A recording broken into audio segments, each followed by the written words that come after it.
né, João? Foi mais assim, uma experiência que eu tive ministerial, tá? Que eu tava no Atlético Goianiense, e aí, como eu sempre fazia, né? Eu chegava na cidade, a gente orava a Deus, pedia uma direção para Deus para a gente sentar com algum pastor de alguma igreja e começar o nosso trabalho dos jovens, assim, do futebol, né? E eu lembro que um dia, na época eu era diácono ainda, né? E chegou um mendigo, esse mendigo ele chegou calado, quieto na igreja. Se ele chega bagunçando, eu já falo para ele, irmão, você não vem bagunçar aqui não, aqui é a casa do Papai do Céu, mas se você estiver tranquilo, você pode ficar à vontade, a casa é sua. E nisso ele chegou quietinho, fica à vontade, seja bem-vindo, a paz do Senhor e tal. E nisso o nosso presbítero, onde que ele estava em cima do altar, ele desceu, pegou o mendigo e jogou a escada abaixo. E aquilo para mim, meu irmão, foi uma dor na minha alma. Porque você sabe quando o cara tá no primeiro amor, é aquela coisa, não, se o Senhor falou que uma alma vale mais do que esse mundo inteiro, então, meu irmão do céu. E nisso aí eu falei pro meu filho, vai lá na padaria, pega um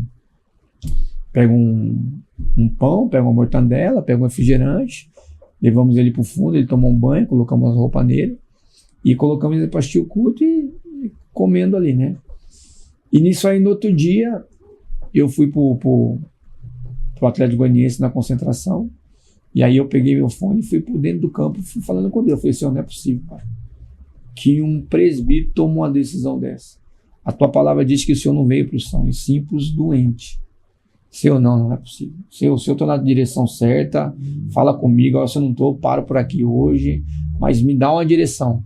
Aí eu dei de dor. Eu falei, Senhor, se o Senhor estiver comigo, risca uma estrela no céu. Quando eu baixei a cabeça, eu levantei assim, Deus...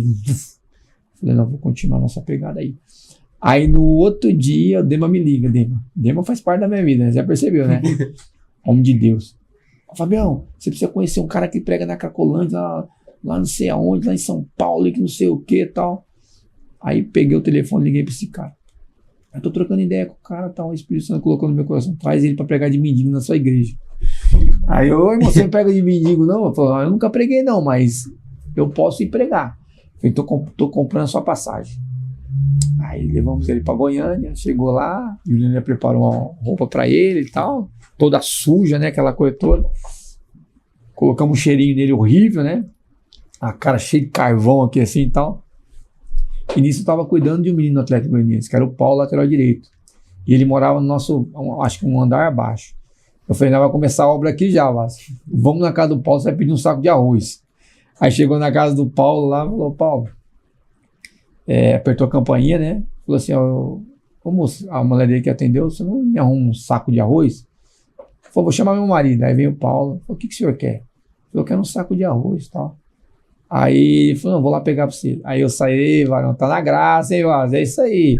Aí levamos o mendigo pro culto, resumindo a história. Rapaz, Deus bradou no culto, irmão. Deus bradou no culto, o que Deus fez lá foi muito poderoso. As pessoas entenderam, né, que uma vida ele vale mais do que esse mundo inteiro, independente de quem é, se era um mendigo, se é um traficante. Deus ele veio para todos, né, realmente para aquele que quer, aquele que abriu o teu coração. Deus ele muda a história, né? E a gente viu nessa caminhada no meio do futebol quantos atletas, irmão, mas quantos atletas estavam perdidos, que famílias, né, esposa chegava assim, na minha esposa falava assim, o seu esposo veio para casa? Aí eu veio, porque o meu faz 3 dias que não vem, que tá concentrado. Essa concentração tá diferente. Tá concentrado, né? Aí ele falava, eu não sei, né? Meu marido tá em casa, aquela coisa assim, até chato, ela ficava até assim, né? Liga lá no clube. Teve uma situação de um atleta, que eu não vou citar o nome dele aqui, que ele morava lá comigo. E, rapaz, eu ficava até... Quando eu chegava em casa, eu ia bem devagarzinho na escada. Só que eu tava subindo assim, a mulher abriu a porta, que era a vizinha nossa. Cadê meu marido? Eu não sei. Não sou eu. Não sei, né? Aquela coisa toda e tal. Mas muitos meninos depois se converteram, né? Que as mulheres falaram assim, nossa, meu marido é uma seda hoje. Porque deixou Jesus entrar na vida deles. E quando Jesus entra, ele muda a história, né? E não foi isso somente num clube, mas foi em vários clubes que os meninos tomou a decisão assim de mudar, né? De viver uma vida com Cristo mesmo. Foi maravilhoso que nós vivemos. Pessoal, se inscreva no canal, ativa o sininho aí no YouTube e não perca. Vai ter várias atualizações. Obrigado.